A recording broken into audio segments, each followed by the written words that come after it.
Yana bir qayta tushuntirib o'ramiz. Tenglama nechta butun ichimga ega debdi. Xo'sh.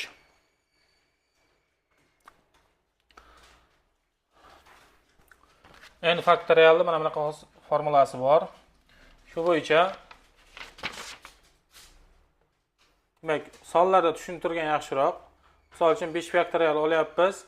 Biz 5 faktorialda demak 1 2 3 4 5 sonlarni ko'paytmas deb olsak bo'ladi. Endi buni mana 1 dan 4 gacha bo'lgan sonlar 4 faktorial desak bo'ladi. Demak 5 faktorial 4 faktorial ko'payilgan 5 desak bo'ladi. U mana bunga tushadi. Aynan shu formulani sondagi ko'rinish. Keyin buni bunaqa yozsak ham bo'ladi. Ya'ni 1 ko'payilgan 2 ko'payilgan 3 da 3 faktorial 4 kara 5 deb yozsak bo'ladi. Mana bunga tushadi. N o'rnida 5, n-1 ning o'rnida 4 kelyapti, n o'rnida 5 kelyapti.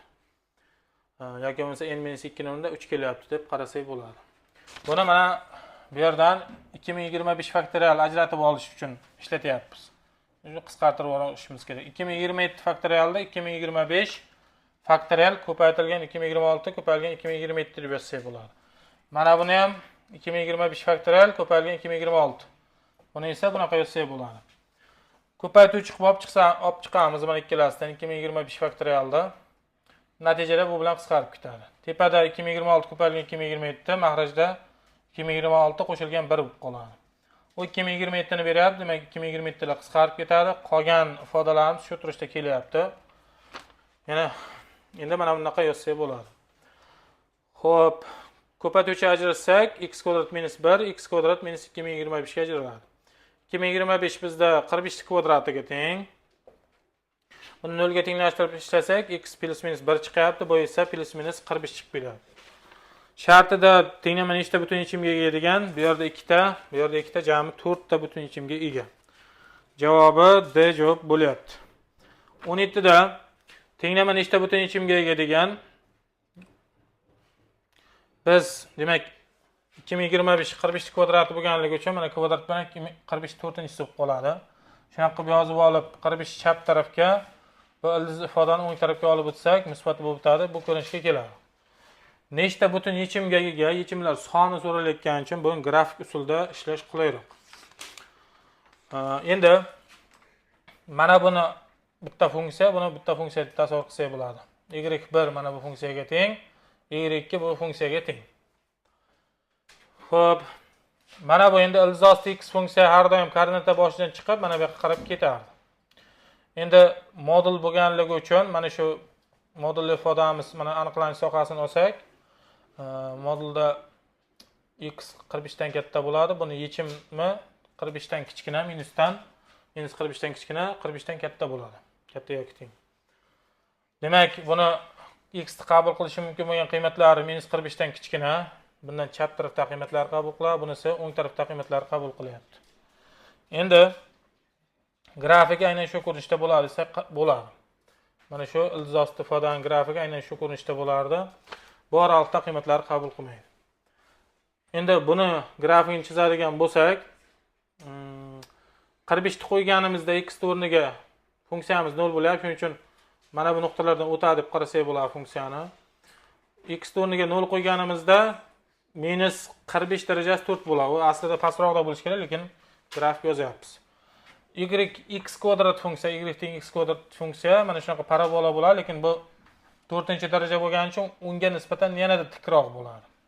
Shuning uchun mana bu 45 hamda minus 45 dan kesib o'tadi, lekin mana bu tarafidan kesishmaydi. O'zi ko'rinib qoldi grafiki mana bu ko'rinishda ekan buniki. Demak, mana bu grafik bunga taalluqli, bu shtrixlangan grafik bunga taalluqli ekan. Shu yerda mana ikkita nuqtada kesishyapti. Demak, kesishgan nuqtalari yechimni bildirardi.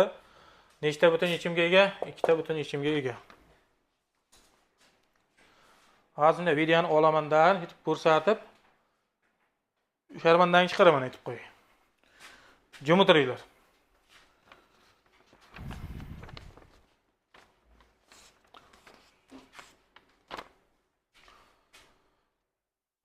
Qara undan ko'ra.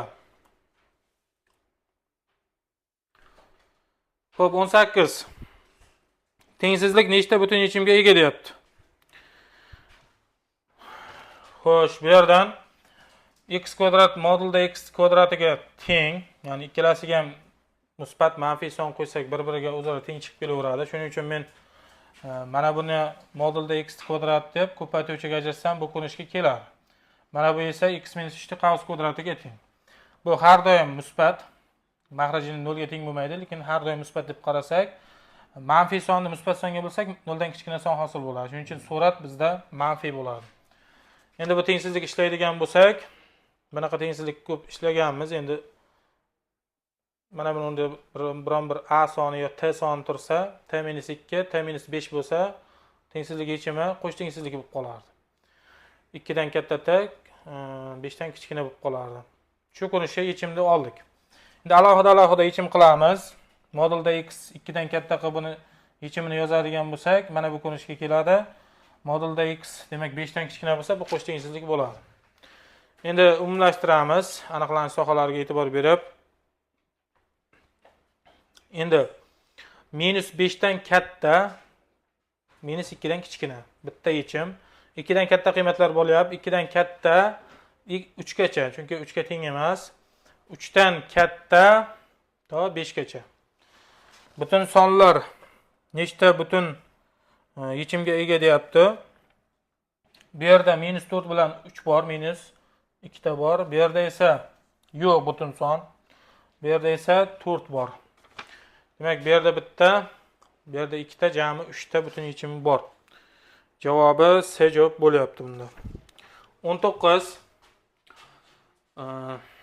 iltizosda irratsional tenglama bo'lyapti bu. Irratsional tengsizlik bo'lyapti. Tenglama debman. Irratsional tengsizlik. Tengsizlikni qanoatlantiruvchi butun sonlar nechta debdi.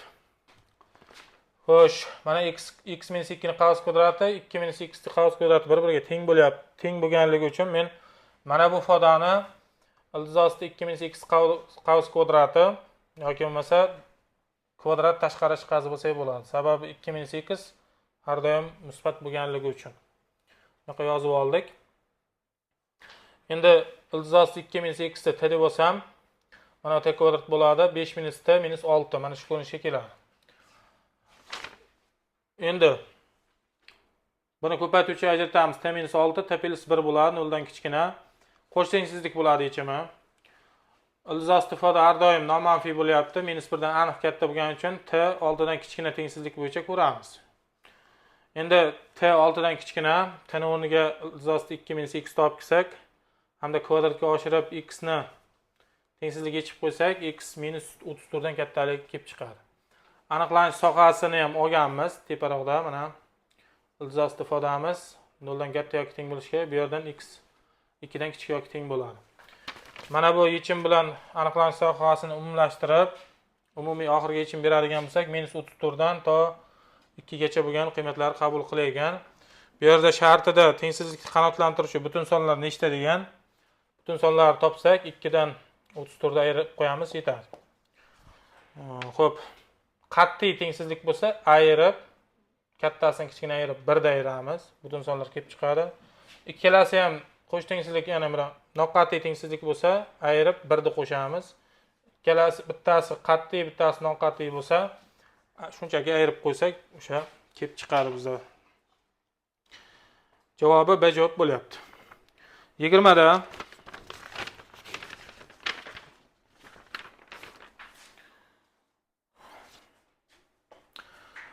Xo'p, rasmda f at x ax kvadrat plus bx plus x funksiya grafiki tasvirlangan. Bu x emas, mana bu c bo'lishi kerak.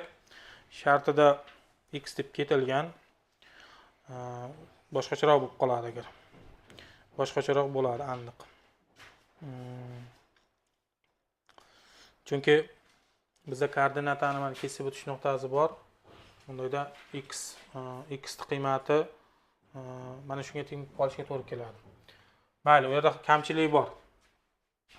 Menimcha tezlik bilan yozilgan bu. Parabola uchini koordinatalari 3 va 5.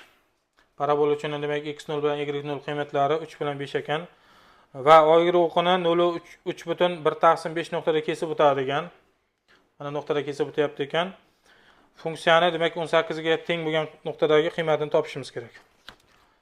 Xo'p, kvadrat funksiya umumiy holda ko'pincha mana bu ko'rinishda beriladi. Agar parabola uchun koordinatalari berilgan bo'lsa, yo'q, birinchi mana buni aytaylik. Agar ildizlar orqali berilgan bo'lsa, oy x o'qini kesish nuqtalari berilgan bo'lsa, kvadrat funksiyani biz mana bu ko'rinishda berganimiz qulayroq. Ya'ni biz noma'lumini yoki bir boshqa bir kattaliklarni hisoblashda mana bundan foydalanganimiz qulayroq. Parabola uchun koordinatalar orqali berilganda bizga mana bu ifodadan masalani, funksiyani hisoblashimiz osonroq bo'ladi. Hozir parabola uchun 3/5 uchun qiymatlari berilgan. Shuning uchun mana bundan foydalanamiz. Buni x0, y0 o'rniga 3 bilan 5 ni qo'yib yozsak, bu ko'rinishga keladi. X o'rniga endi 0 ni qo'ysak, funksiyamiz 3/1/5 ni qabul qilar ekan. Shundan x o'rniga 0, funksiyani qiymati 3/1/5 bo'lyapti. Shuni yozib, mana bu yerga qiymatlarni qo'yib, biz aniq hisoblab olsak, a -1/5 bo'lyapti. Manfiy tarmoqlari pastga qaragan. Shuning uchun -1/5 chiqyapti. Endi a ni o'rniga -1/5 ni qo'yib, umumiy holatda yozsak, funksiyamiz shu ko'rinishda bo'lyapti. Qavs ochib olsak, mana bu ko'rinishga ham keladi. Ana endi x o'rniga biz 18 ni qo'yamiz, chunki f 18 so'rayotdi. 18 qo'yib hisoblasak, -40 chiqib kelyapti. Javobi C javob bo'lyapti. 21 integral qaytarib tushuntiraman yana. 21 da demak nima qildik? X kvadrat olib chiqdim mahrajdan ko'paytiruvchi qilib, bu ko'rinishga keladi. Buni esa ikkalasining ayirmasi ko'rinishda yozsak bo'ladi. Umumiy mahraj ikkalasini ko'paytmasi qilib, bunga x kvadrat plus bittadan, bunga x kvadratdan bersak, ayrilsa surat 1 bo'lib qoladi. Mahraj esa bu ko'rinishga keladi. Shu ko'rinishda yozsak bo'ladi. Boshlang'ich olamiz. -1/x dan hosila minusdan 1/x kvadrat bo'ladi. Hozir minus yo'qligi uchun mana bunaqa yozsak bo'ladi buni. 1/x kvadrat plus 1 dan boshlang'ich arctangelni x ni beradi. Qiymatlarini qo'yib 1 ni qo'yamiz, mana -1 bo'ladi. 1 ni qo'yamiz, arctangelni 1 bo'ladi. Keyin -1 ni qo'yamiz, mana plus 1 bo'lib qoladi. -1 ni bunga qo'ysak, bunaqa bo'lyapti. O'rta minus ayryapmiz. Buni demak -1 minus pi/4 bo'ladi. Arctangelni 1 ga teng bo'lgan qiymatda minus pi/4 radiyanga teng bo'ladi.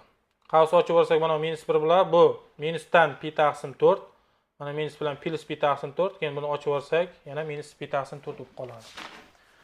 Bu yerdan -1 bilan -1 -2 bo'lyapti. Ikkalasi minus pi/2 bo'lyapti. Javobi B javob bo'lyapti bu yerda. Keyin 22 bu oldingi milliy sertifikatda imtihonda ham tushgan. Mana shu tenglik o'rinli bo'lsa, berilgan tenglik, mana bu qistirib yozdik, mana shuni aytayapti. Buni hisoblang debdi. Hozir mana kamera o'chsin-da, yaxshigina gapim bor orqadagilarga. Kabel bilan deysan hozir. Domla ko'rmayapti deysan-da. Xo'p. Nima qildik? E'tibor bersak, bir 20 oldinga tushgan, bir 19 oldinga tushgan. Bu degani xuddi hosila olish qoidasi bo'yicha ketyapti. Mana hosila olsak 20 oldinga tushadi, 19 oldinga tushadi. Bu yerda ham shu koeffitsiyentlar oldida 19, 18 mana shular borligi uchun hosila bilan ishimizni bitkazamiz bu yerda. Birinchi tartibli hosil olamiz ikkita tarafdan. 20 oldinga tushadi. Keyin 19 qoladi darajasida. Ichidan ham hosil olamiz, murakkab bo'lyapti. Mana 3 ta yonboshiga 3 ko'paytma bo'ladi. Bu yoqdan ham mos ravishda hosil olamiz. 20 oldinga tushadi, 19 qoladi. 19 oldinga tushadi, 18 qoladi. 18 oldinga tushadi, 17 qoladi darajasi. Bu yoqda 19 qoladi, mana bundan hosilat 0 ga teng bo'ladi. Yana bir marta hosil olamiz. 19 oldinga tushadi. 3 kere 3 9, mana ichidan ham hosil olsak 3 chiqib keladi, o'sha 3 ga ko'paytirib 27 uni olamiz. 19 oldinga tushyapti, 1 ayirsak 18 qoladi. Bu yerdan 19 oldinga tushadi, 18 qoladi. 18 oldinga tushadi, 17 qoladi. 17 oldinga tushadi, 16 qoladi. Mana. Oxirgi mana S19 dan hosil olsak 0 bo'lib qoladi. Bundan oldingi ifodamiz 2 ta S18x ga tengaydi. Yaxshilab e'tibor berib, mana qonuniyatni bilib olsak, o'shanga tengaydi. Bundan hosil olsak x, ya'ni 2 ta S18 qolib ketadi. Endi buni bizdan so'rayotgan ifodada mana bitta minus, bitta plus, bitta minus bunaqa aytganda navbati bilan almashgan plus minuslar. Shuning uchun mana x o'rniga -1 qo'ysak, o'sha plus minuslar olamiz. X o'rniga -1 qo'ysam, mana bu yer 1 bo'lib qoladi. 1/18 o'ziga teng bo'ladi. Shuni o'z holicha yozdim. Bu yerga -1 qo'ysak juft daraja bu musbat bo'ladi. Bu yerga -1 qo'ysak tog' daraja oldi minus bo'lib qoladi. Bu yerga -1 ni qo'ysam juft daraja musbat bo'lib keladi. Tak bundan oldingi ifoda bu yerda yonboshda x bor edi. Tog' daraja bo'lar, -1 qo'yganim uchun mana oldi minus bo'lib qoladi. Bu o'z holicha turibdi. Shu ko'rinishga yozib qo'yapmiz. Aynan bizda shu ifodani so'raganda mana buni hisoblab qo'ysam bo'lib chiqadi. Mana qayta yozib oldik. Buni hisoblab qo'ysak, uchalasini ko'paytsak 10260 chiqyapti. B javob bo'lar ekan.